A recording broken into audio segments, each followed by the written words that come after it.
This episode of Critical Hit is being brought to you by Harry's. Go to harrys.com right now and enter the code Critical Hit at checkout to claim your free trial set and post-shave balm. That's harrys.com, code Critical Hit. Greetings, everyone. It's Steven Schleicher from Majorspoilers.com. I know. You are eager to get into hashtag Storytime this week. I'm using hashtag Storytime because so many of you are using it now on Twitter. And if you couple this week, as you listen to this week's episode, hashtag Storytime, hashtag Critical Hit, we can follow along with you. But I wanted to take a moment to remind those of you playing 5th edition that Wizards of the Coast has a new book coming out in a couple of weeks called Volo's Guide to Monsters. It comes out on November 4th. It's just a few short weeks away. Or already passed. Hello, future people.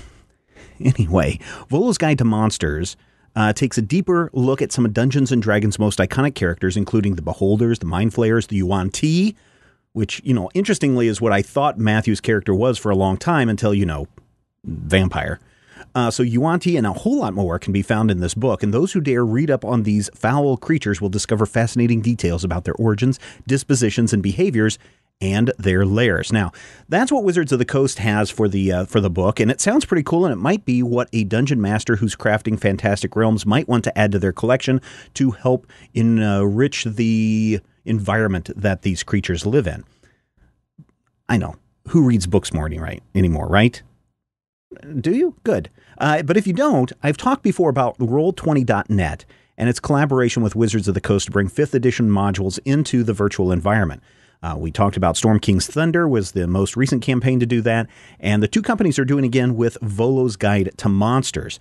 Now, Roll20.net contacted me earlier this week about the online edition of Volo's Guide to Monsters, and it looks like there's a bunch of other extras that you get when you unlock the guide in your Roll20 account.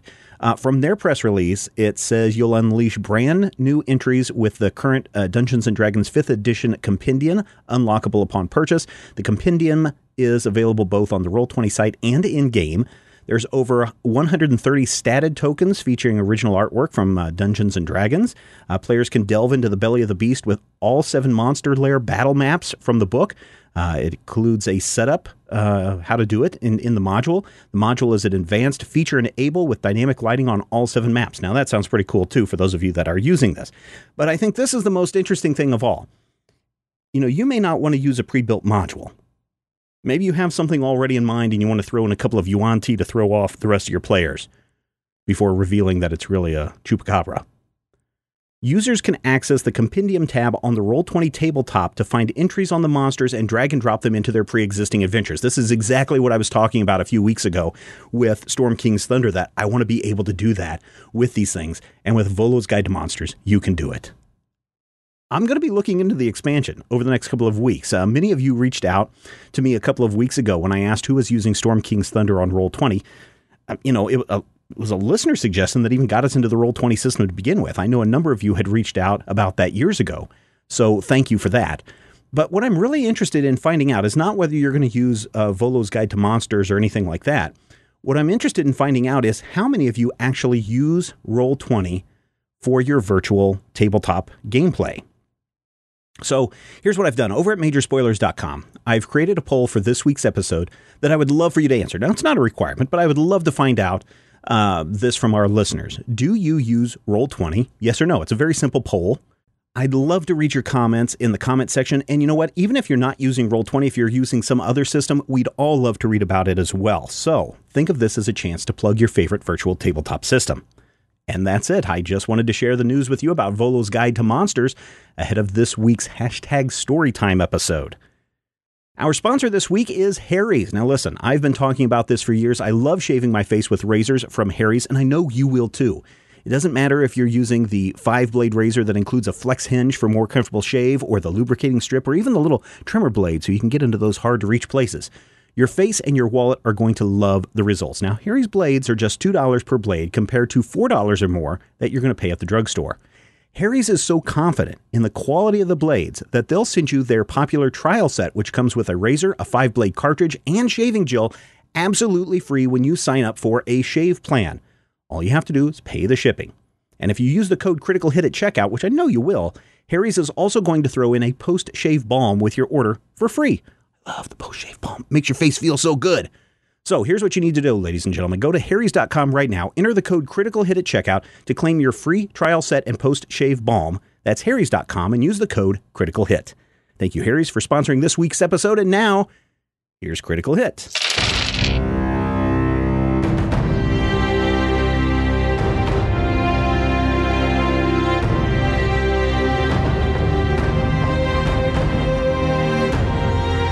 Welcome to Critical Hit, a Major Spoilers podcast. Thank you, everyone, for joining us once again. Are you ready for a tale? I know I'm ready for a tale. Gather around, children. Story time. Rodrigo, it's up to you. Right. So, last time on Critical Hit, there were some words exchanged. Some were rude. Yeah, some were. The fourth oldest inspector doesn't feel like the team's up to the task and doesn't feel that they have enough information. So the Queen's Rebellious daughter was like, yeah, and now she's going to give them the information. She said we were immature, and we said she was just a big duty head. Yeah, pretty much. So on Critical Hit. Yes, as you remember, last time on Critical Hit, the Queen's Rebellious daughter threw some energized powder into the fire that everybody was sitting around and made a big golden pillar. And then with her mystical tuning fork, begins kind of waving it around, and these trails of blue kind of particles, glowing blue particles, begin to appear in the smoke that is kind of lit up from underneath. And she says, once, a very long time ago, there was a great civilization, unparalleled in magic, technology, language, art. And as she says that, the particles begin to form what appear to be buildings with very strange architecture. She makes a skyline with like little things moving around it, which it's hard to tell exactly what those are, but there's some sort of vehicle or creature that flies around these buildings. And she says, at the height of their culture, their mystics realize their reality was not the only one. Now, these creatures, they call themselves the Aasimar. In their high speech, those with the voice. So, suddenly they were very excited. They set out to contact these other worlds. By their reckoning, their world was one of 23.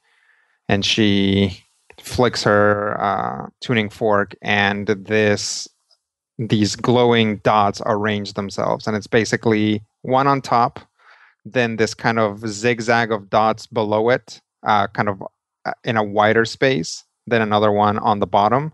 Essentially, if you were to bring them all together, they basically make kind of this like diamond-y shape, like one point at the top, wide at the middle, close at the bottom, and then essentially another such structure underneath, with 23 points, the one in the middle joining the two kind of conical structures. So with much haste and excitement, they set out to make contact. When they did, they found very little. Just very early civilizations, if you could even call them that. Almost no magic codification, little in the way of art, music, science. Mostly they found creatures trying to survive. The ones that were sentient, they were just hiding and trying to eke out an existence from animals, supernatural horrors, whatever it was that vertex had going on. And the Aasimar were very disappointed. contact was very difficult. There was no language in if the locals even had a language. It certainly wasn't complex enough to deal with the concepts that the Aasimar wanted to talk about. They were just too rudimentary. Whenever the Aasimar would show up, they would either be attacked on sight because these creatures were terrified of them, or they were immediately dropped to their knees and worshiped them as gods. Needless to say, they were very distraught. They had all this progress and culture and art, music, magic, technology to show off, and no one to show it to. No one that could actually understand it. And so they created the megaliths. They made these great stone constructs, and into them they wrote a sort of code. These were the pinnacle of magic and technology. Magic strong enough to write into reality itself, to change the fundamental nature of certain things. And so they coded into it a simplified version of their own culture, their language, art, science, magic, even things like teamwork, the sorts of things that they had now taken for granted as the bedrocks of their society. They broke down and wrote into it. And then they sent the megaliths into these other places to change the sentience. Of course, you'd have no frame of reference, but have you ever wondered how people across continents all speak the same language? How people across dimensions all speak the same language? What you call common is a simplified version of the Aasimar language. And You'd said it was classified when we asked about it? That's right. Well, I'm declassifying you as we speak. So, the megaliths were hugely successful. Now cultures began to flourish at an accelerated rate all across all the vertices. The Aasimar were very pleased with their work, and they just sat back and waited. And in only a few generations, they would have, quote unquote, someone else to talk to. Of course, some cultures developed faster than others. And she changes things up. Everything gets a little darker and a little redder. And you see these roughly humanoid shapes gathering around a megalith in the smoke. One, though, took to it much faster than the rest. In just under a century, they had gone from bronze to steel to mithril to Piratron mesh. You guys will get there eventually. And soon, they began to greatly improve their magic and technology, becoming master artificers and wizards. The Aasimar affectionately called them the Rakshasi, the children of the new day. So the progenitors, the Aasimar, looked on as the proud parents of a precocious child. Even as their children began to analyze and exploit the magics within the megaliths. Soon, the Shasi had mostly figured out Aasimar technology, and the proud Aasimar prepared to send an envoy to greet their cultural progeny into a new cross-dimensional community. But it wasn't meant to be. The Rakshasi had, through studying the megalith, discerned that there were other vertices, each with a megalith of their own. They modified the slab to work first as a scrying device, and then as a great siphon that would drain the other worlds of their energy and allow them to become godlike beings. The Aasimar, of course, didn't realize this until it was too late. They were too proud to aloof to really understand what was happening. The first vertex to fall to the Rakshasi machine was the world of the Aasimar. It imploded into nothingness in a single moment. There were just so many prototype megaliths there that it just went in an instant. Now, even with the megaliths in place, the Aasimar never really stopped meddling with the other vertices. Roughly 180 agents were scattered throughout, and when the Rakshasi crisis hit, they sprung into action. The agents were able to protect 11 of the attacked vertices before reversing the megalith siphon and obliterating the Rakshasi and all life on their plane. She flicks her hand, and the points reappear, and then a bunch of them just go dark. And then they just, as she continues to talk, they just slowly rearrange themselves into that roughly spherical shape that you've seen before. Of these agents, 100 survived, the last remnants of an ancient and powerful culture, now barely enough to populate a small hamlet. The agents came together and swore, guilt-stricken and bereaved, that nothing like this would ever recur, that they would never again make such a grievous oversight. But there were few of them. What would happen when they died?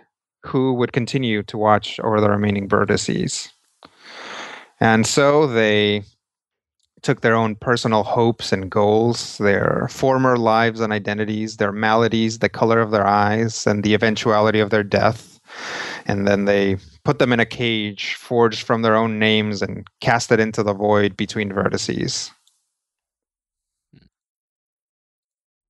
They became Deva in their old high tongue, have nothing, those that have nothing.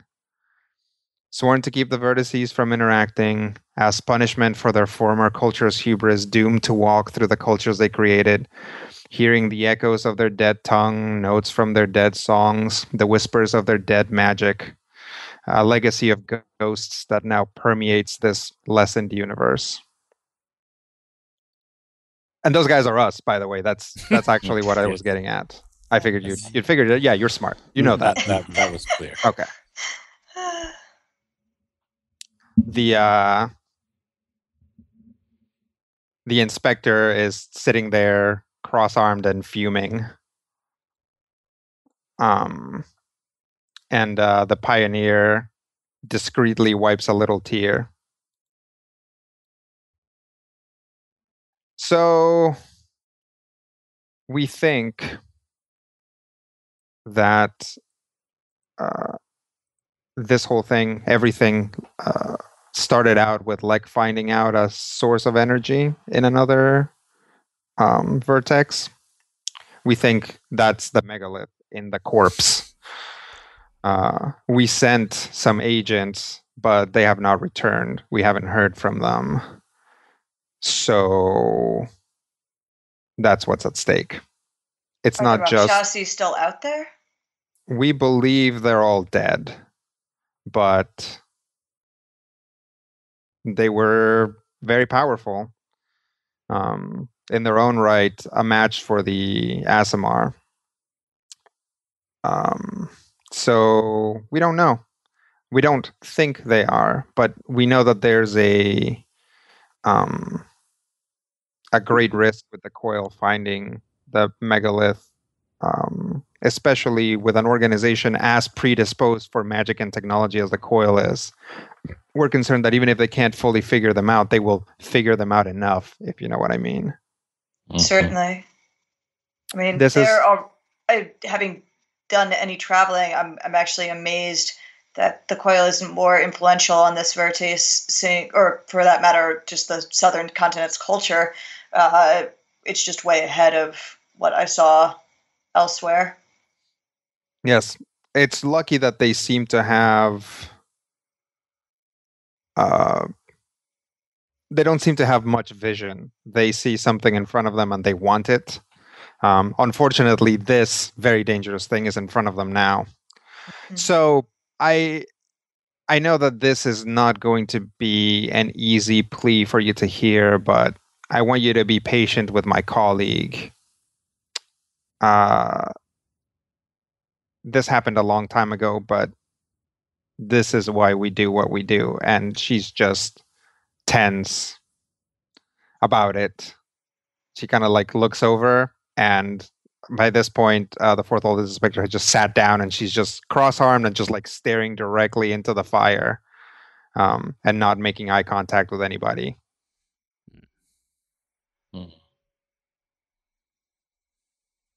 Sorry for your people's loss. Well, says the Queen's rebellious daughter, our people's loss is our people's fault, and that's where this all comes from. This wouldn't be happening if it wasn't because of us. I think maybe there's something altruistic somewhere in the back of the fourth oldest inspector's head. She doesn't want you to have to go through this. She wants to take this away from you because you're babies, and you are to us to a certain degree, but that doesn't mean that you don't get to make your own decisions.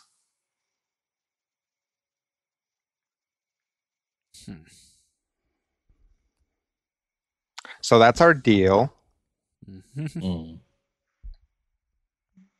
I stand by. I will do everything I can to stop the coil. Yes. As do I. As do I think all of us. Yep.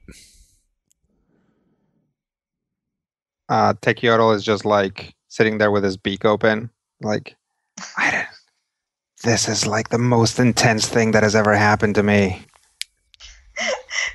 Sparkle just like puts a reassuring hand on his shoulder. Does this happen all the time? This is more extreme, but you kind of jumped into the deep end of being a truant. I guess.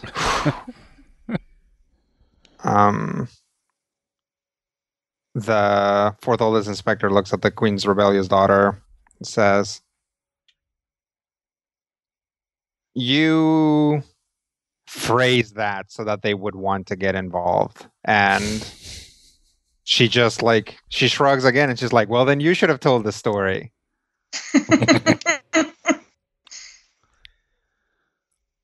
She takes her umbrella and just plants it on the ground, which is stone, and it just clinks in. And she says, she throws her hands in the air and says, fine, it's not even my vertex. Mm-hmm. The Sagacious Orbit Pioneer is eating some stuff. He got some noodles somewhere.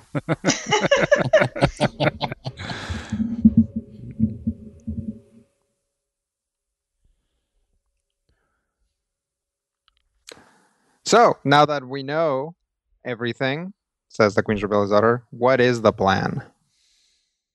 I still say we should get in touch with the elves, see what information they have about this city, and any ideas that they might have about people moving towards it.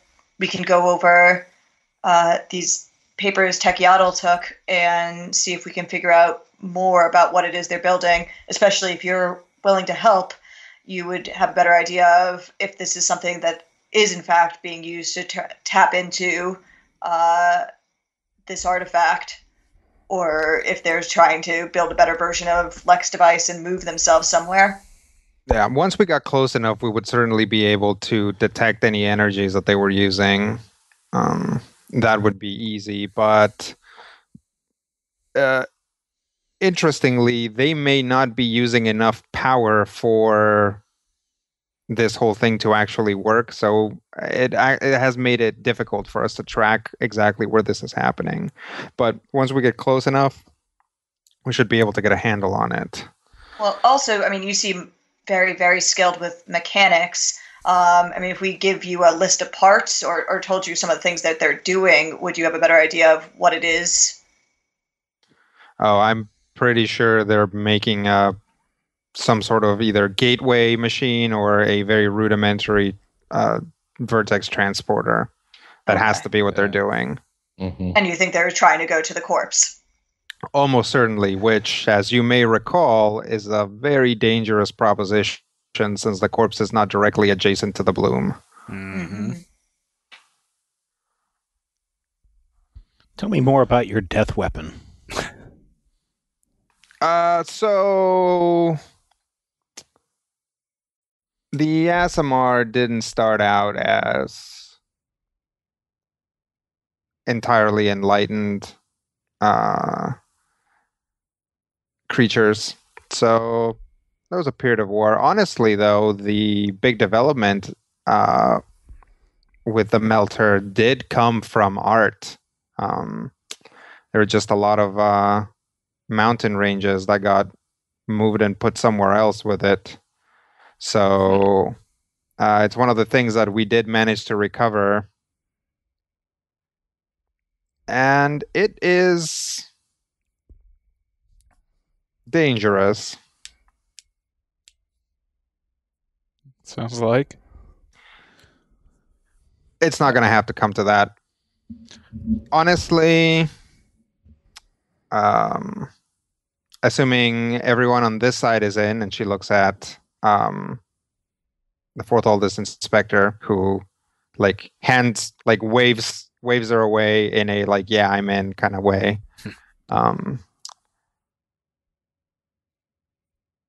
We already have a lot of puissance over here, as it were, plus you guys. This could turn in our favor, assuming that we can get all our information in a row. And that's what it's going to come down to, is can we get there fast enough? Can we get inside? And are we going to make all the right moves when we're there? I know there's a lot of power sitting around this fire, but the real issue is directing it appropriately. Okay.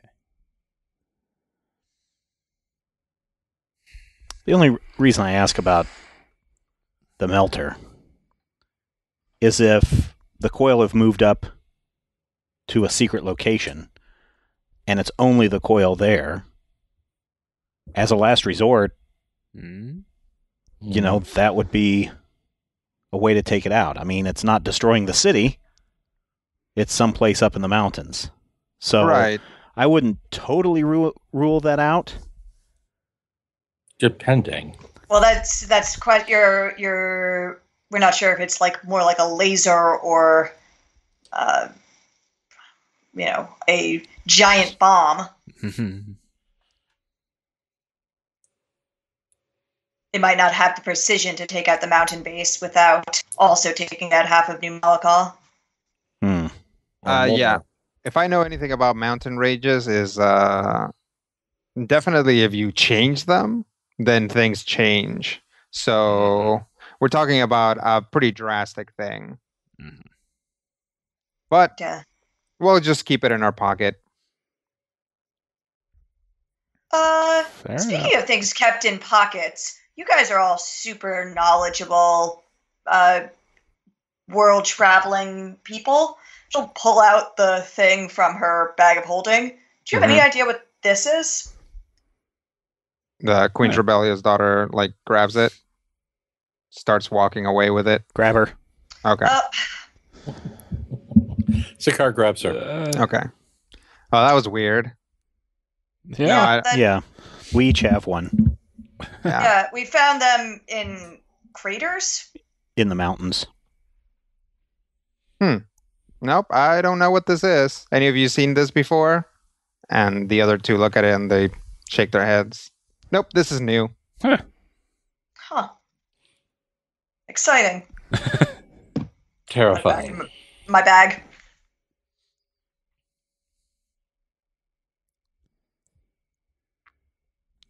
What are these things?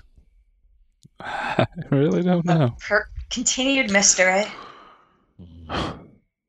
We can figure that out when we deal with the larger issue at hand. Yeah, yes. I was just on the off chance that this wound up being something magically useful. Figured we should put all our assets on the table. Definitely that's good the right call. consideration. Yeah, we should put all of our assets on the table. Mm-hmm. Orem says, looking at Sakaar. Here. Well, What's happening now? Does the Queen's Rebellious Daughter looking back and forth? I don't know. Apparently, Sakaar has a secret asset. If Orem is, because Orem is not especially subtle, so that's what? I'm picking from that. I'm just saying, if any of us have any assets, sure, we should let people know.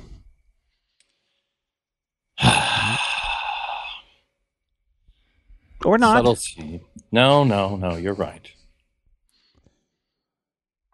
I mean, look at this guy over here with his mouth hanging open. I want to see if it. I want to see if it goes open any further. Oh, please don't. Don't break, Techie.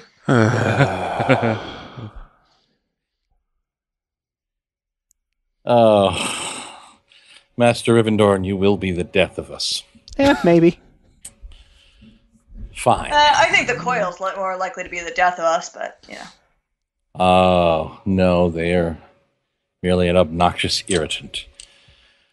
Sakaar stands, and he crosses his arms, and he tries not to be super stupid dramatic, while super stupidly dramatic. Mm-hmm.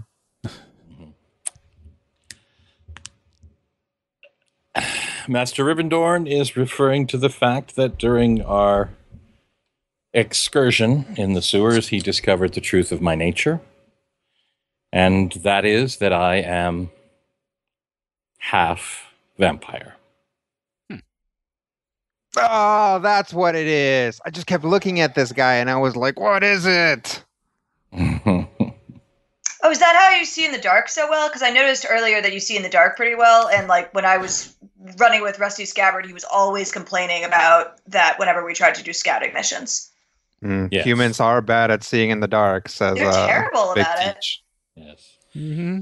That is the reason why I can see in the dark. It's the reason for a number of my unusual abilities, although many of them are also simply things that I've learned as a bright one, but I should have told those of you that I've been traveling with long before this, and I did not expect to be telling a crowd of this size. But So you drink blood? On occasion, yes. That's why you were having problems on the train, because you hadn't drank blood in a while? Seemingly so, yes. Cool. And why didn't you tell us this before? When we were all freaking out about what was wrong with you on the train? Because I wasn't certain that it was related to anything until our adventure in the mountains. You didn't think to I don't know, maybe toss that out there as a possibility, a data point we should know about? It's like, are you under any gushes? Well, have you been cursed? you know, have you been cursed with undeath? To be fair, if I may. To be fair, a lot of people don't like vampires. And I can understand Sakaar not wanting to tell people. But here's the positive thing that we can look at. He can do some things that we don't know about yet. Oh? And that is going to give us the advantage. It'd be nice to have an advantage yesterday, but okay. Look at the positives. Don't dwell on the negatives. And ask yourself, am I the only one keeping secrets, Meru? What? What secrets? I've been upfront with you since I've met you. Mm-hmm. I've answered every question you've asked me, honestly. This is not going well. No. Says the Queen's Rebellious Daughter to the other Deva. It's mom stuff, isn't it? Comments don't help. No. She the Queen's Rebellious Daughter leans in and she's like, "It's mom stuff, isn't it? This is is your mom a vampire?" Yes. Yeah. There's one thing throughout the universe that I found that just gets people to freak out, and that's their parents. Right? She looks at Orem. Oh, yeah. Yes, indeed. Eh. Parents are the worst. Uh-huh. You make a fair point, and I do apologize. Well, Randus's But- parents are pretty great. That's true. Randus's parents are lovely. But he did freak Thank out. you. Yeah, true. I suppose. Yeah, well, my dad lives in New Malakal, so if we're talking about, and he's the only family I have left, so if we're talking about the possibility of the city having to be destroyed if we fail, then I guess, please, Stakar, tell us about your magical powers that may help us in the future quickly, and then we'll contact the elves and make a plan and start dealing with this situation. I understand your frustration. I want you to know that I would probably share it in your situation. But I think that focusing on the plan at this point is primary and paramount. Good, then we're in agreement.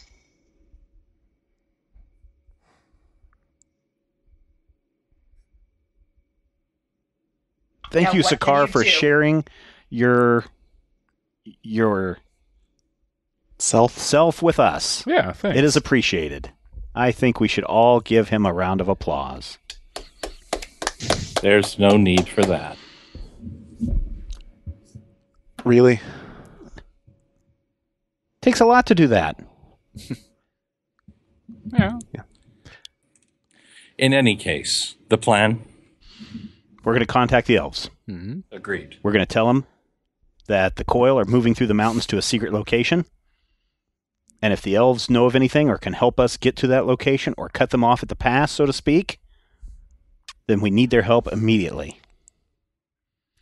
My guess is the coil are going to be well armed because there's already been one attack on their complex. Mm-hmm. So the thing we need to figure out is how are we going to counteract their weapons? And they have some bypass. pretty cool weapons. They have this one thing that looks like a broom that shoots lightning out of it. Mm-hmm. They have another thing that shoots these pineapple things and makes them explode. Mm-hmm. I'm much more concerned with the tanks than any Yeah. of the personal armaments. They have Can the we get a tanks. hold of one of those? a tank, Yeah. possibly. I mean, we got a hold of that the modified one. Yeah. Again, the elves might be able to help us. There have been tanks stationed in their territory that are largely just for show. So if they're not actually heavily manned, that's a real possibility. Because that thing wasn't that difficult to drive. Huh. Yeah, I mean, that would even the playing field a bit. But It was kind of nothing slow, else. though. Yeah. Well, so what we want to do is talk to the elves, see if we can get a scout to get an idea of what kind of force they've got transporting Lek, and we can plan from there. I think we need to set up a meeting with them. We're not going to Sure. be able to get the correct all the information necessary over a simple sending. Reasonable. So yeah, if you want to send a sending and tell them the basics and ask if there's a place that we can meet them outside the city, then we can go from there. 1, 2, 3, 4, 5, 6, 7, 8, 9, 10, 11, 12, 13, 14, 15, 16, 17, 18, 19, 20. I've got 20. It's Orem. We're headed to the mountains to intercept the coil. They have our asset. We need your help. Okay. Meeting place? Yes, there you go. Where should we meet? That's 4. Where should we meet? Okay, and who's this going to? This is going to the leader of the elves, Leandel, whom we've Okay. all met. Mm-hmm. So therefore, the sending would go to her without a problem. Send. Okay.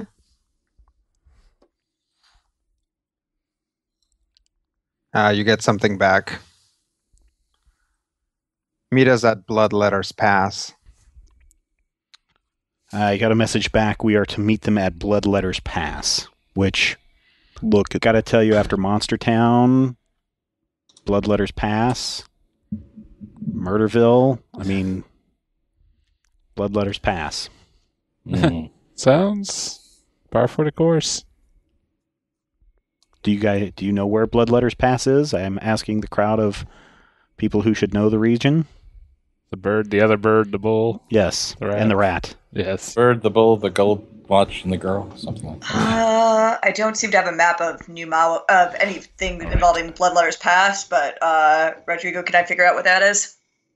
Not really. It's well outside of the city, but Big Teach pipes up and says, I know where it is. Oh, good. How far away is it?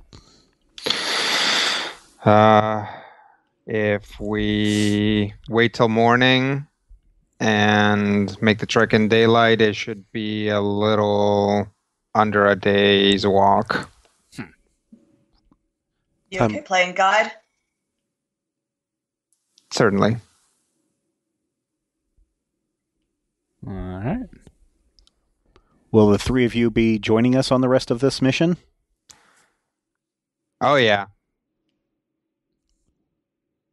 Orem is asking the Devas. The Devas.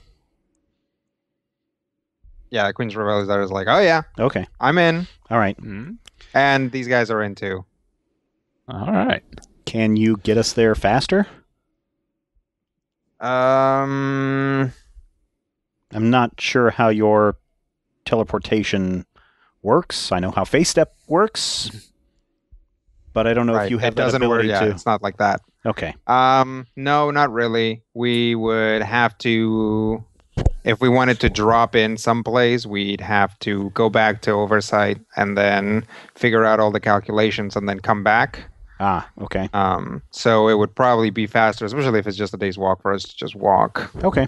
We can we'll start brainstorming other things too that we can do. All right. Sounds like we have a plan. Is this a secure location? Bloodletter's Pass? No, the place where we're at right now. I mean, there's no one around. To hold for tonight? Yeah, so we can sure. Get some rest for the night. It's evening by now. Oh, okay. That was a long story. Yeah, you guys spend a lot of time walking through a sewer. Mm-hmm. Yeah. It's a big sewer. Yeah. Plus, you can tell they spent a lot of money on the special effects. Yep, we've blown out our budget, so you guys are going to be fighting cardboard cutouts. It's time for a bottle episode. Yeah. Could be worse. We could have bought a REO Speedwagon song and shot the budget for the whole season. Yep. Okay, well then maybe we should rest for the night. Everybody's rested. We'll leave in the morning. I look at Little Sparkle's companions. Yeah. I'm guessing you don't need to go back for any reason? Well, yeah. Are you going to be missed if you don't show up for work tomorrow? Oh, it should be okay. I think everyone's pretty shaken, so I assume it's going to be kind of chaos in there. And I already have all my paperwork filed, so they're not going to be like, hey, where's this guy that has all his work done? And you're sure you want to do this? Because this could easily wind up with people shooting at you. No, I get that. But also, no offense to you, but I'm a really fantastic bureaucrat, and I think you're going to need that. If there's any way for you guys to walk in the front door, I'm probably the one to figure it out. Fair enough. And what about you, Maba'a? Oh, yeah. I'm in till Cho says otherwise. All right. Okay. Are you in contact with Cho? In a way. I can talk to her through the whisper mad. Okay. His eyes light up. What's the whisper mad? If you really want to know, we'll let you see it someday. Orem just gets this big grin on his face. Answer. Well, you can tell her that if she wants to send reinforcements, we'll take some. Okay.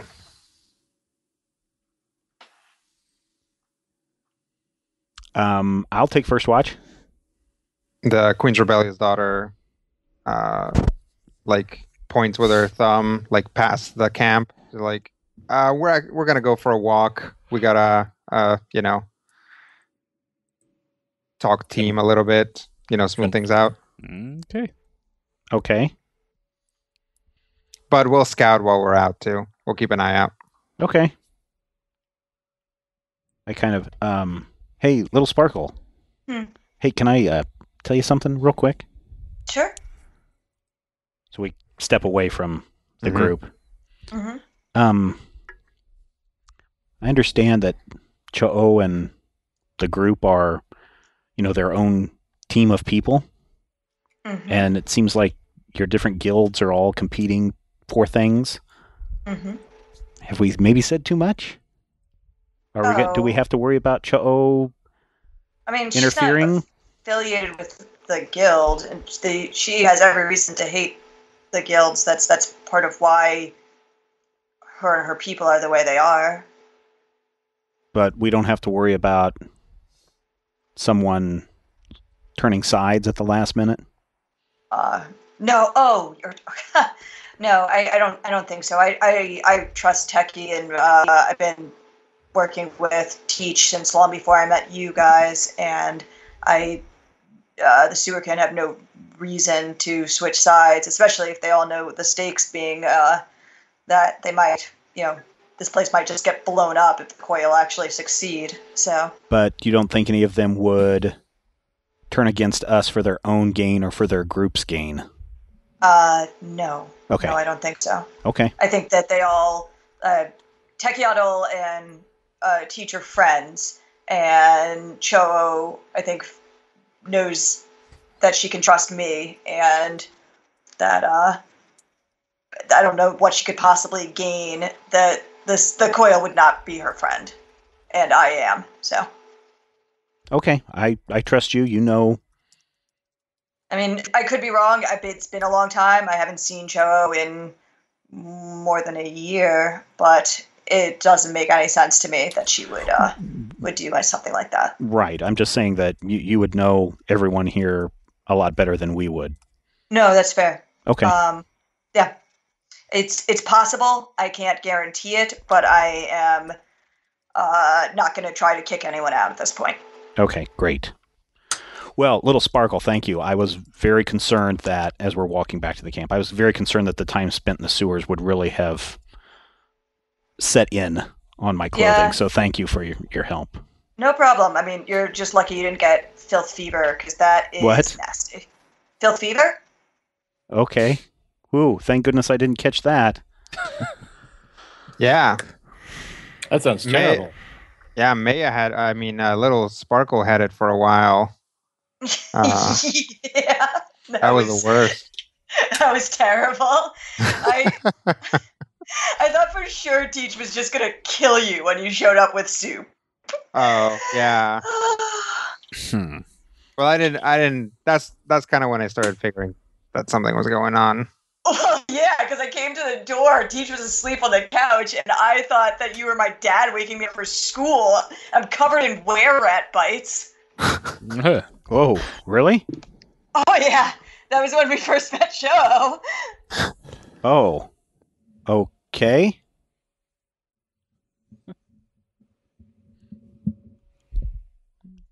Yeah, strange bedfellows, right? Yeah. Because in the life of excitement. They got a lot better at controlling things. Okay. Hey, Sakar? Yes? Can I chat with you for a second before you go to sleep? Certainly. Do you actually sleep? Do you need to sleep? You've seen me sleep. I mean, you could be closing your eyes to pretend to be human. Much like, do you eat food?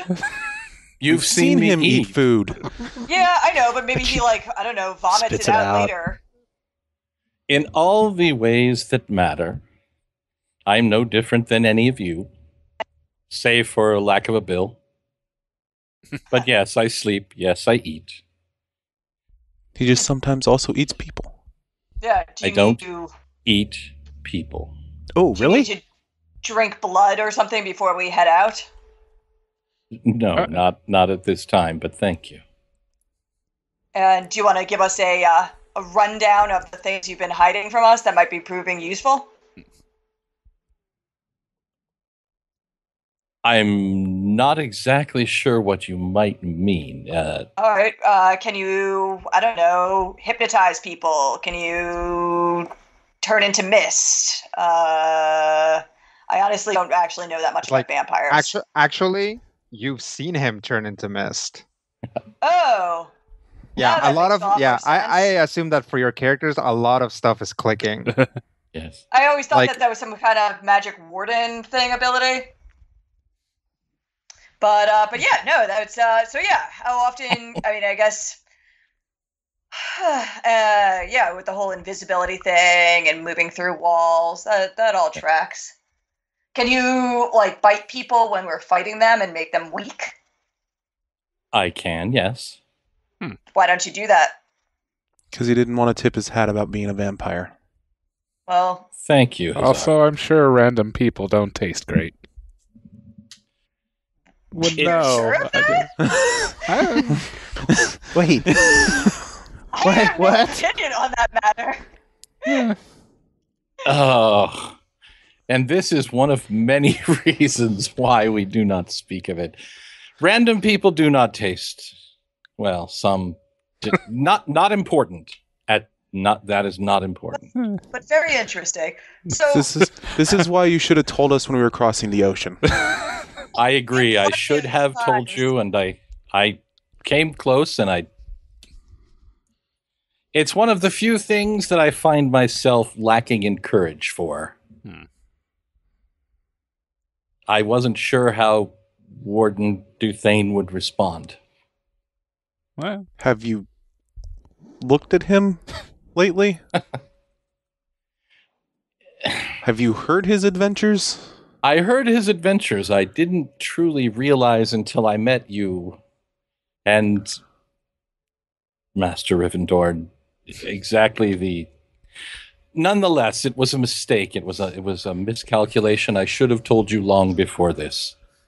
But yes, you've seen me sleep. And eat. Yes. And fish. Sometimes I get bored. Apparently he breathes too. Doesn't jump well, but you know.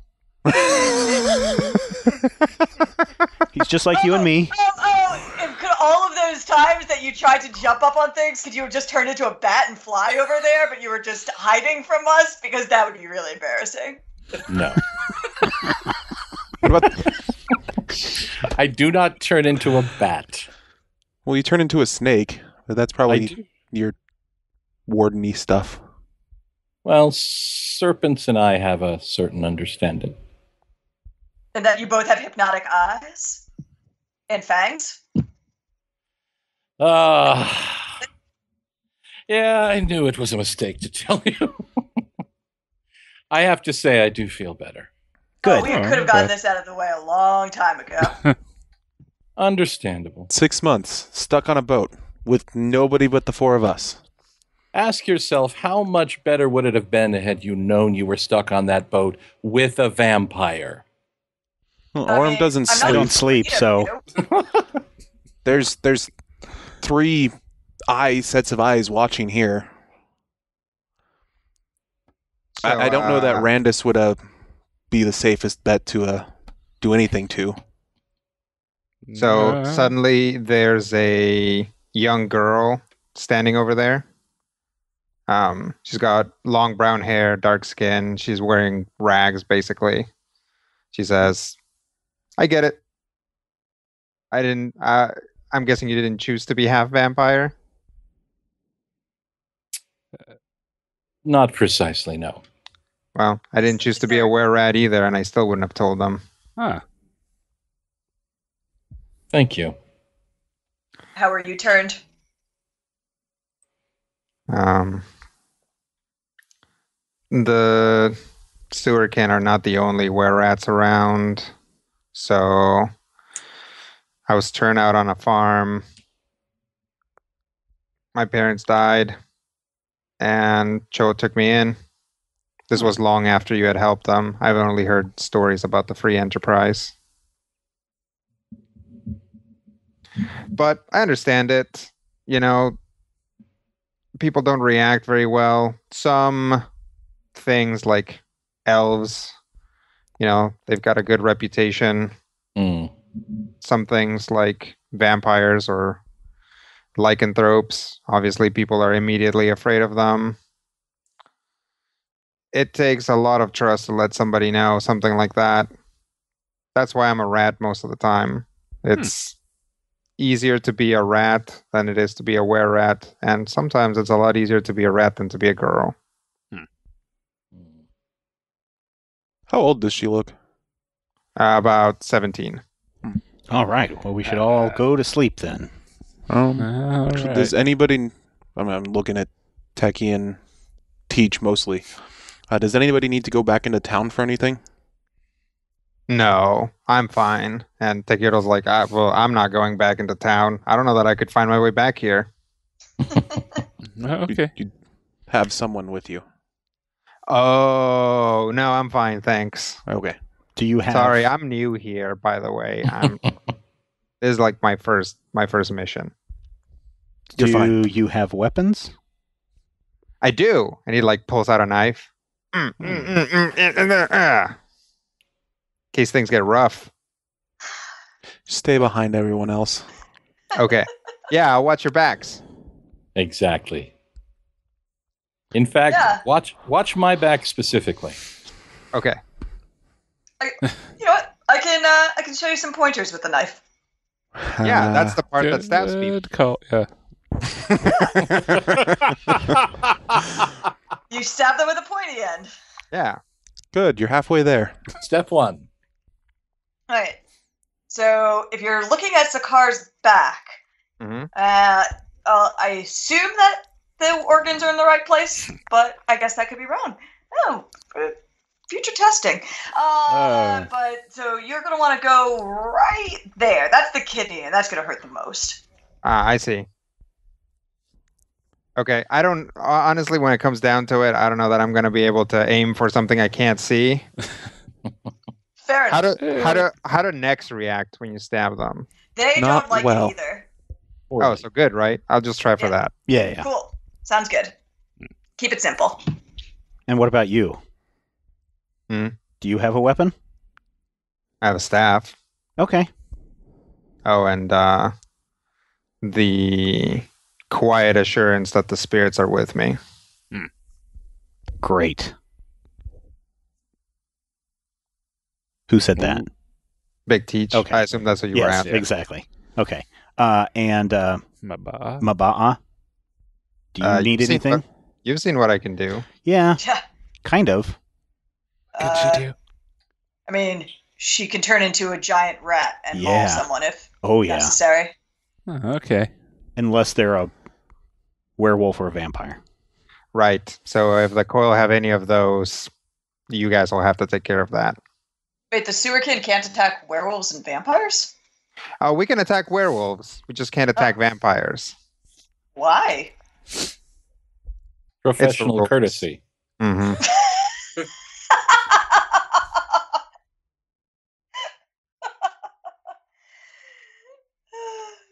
But of all the things, I mean, there's plenty of stuff that is nasty. Not that is contagious that can attack each other. If rats and werewolves can attack each other, and I don't know, I assume vampires can attack ghouls. Why is it specifically the vampires and the werewolves have an agreement, and that agreement is sometimes enforced whether you like it or not. The world is an interesting place. Oh, I have a feeling it's going to get a whole lot more interesting. That's what frightens me. Come on, this is a great adventure. Look at how big our team is now. Yeah, your party basically doubled in size. Right? Yeah, it did. Almost tripled. And then some. The Fellowship of 11. Yeah, basically. Mm-hmm. All right. Yeah, figure that one out, 5-man band people on TV tropes. What are we now? We got 9 big guys and... No, wait. So, 4 chicks, so good luck. Yeah. 5, maybe. 2 smart guys and Ket, who is 6th Ranger. Yeah, there's just way too much Venn diagram. It's five smart guys. Some of those are the big guy. Like half of those are the chick. Somebody needs to figure out how an 11-man band works. Yes. I think you should look at Boston's first album. Or Chicago. Chicago is also a good example. I call Peter Cetera. I call the Tower of Power Brass.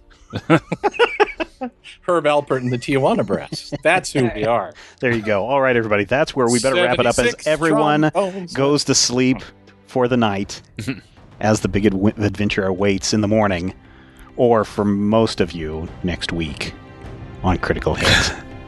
Podcast at Majorspoilers.com. Until next time, here's hoping all of your dice rolls are critical hits. This podcast is copyright 2016 by Major Spoilers Entertainment, LLC.